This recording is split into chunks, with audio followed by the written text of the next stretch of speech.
Nagtataka ka ba kung bakit maraming Pilipino sa mundo?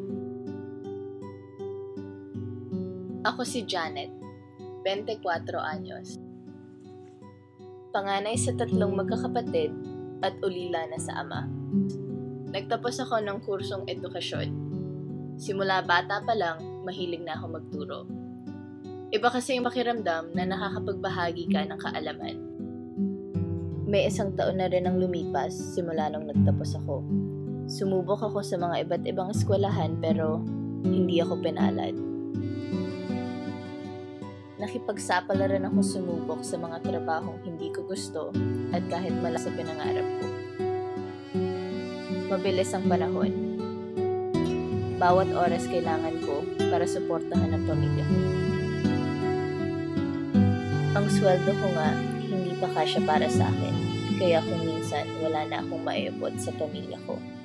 Dahil doon, nagdesisyon na lang ako na kalimutan ng propesyon at magtrabaho sa Middle East. Sa buhay, minsan kailangan talagang bitawan ng pangarap upang magsakripisyo para sa mga taong mahal mo. Ako si Janet. Isa lang ako sa mga libo-libong Pilipino sa mundo na may kwento. Mga kwentong dapat pakinggan. Mga kwento ng pangarap at pagsasakripisyo. Kaya sa susunod na makakita ka ng Pilipino, maaring alam mo na ang kanilang kwento. Ako si Janet.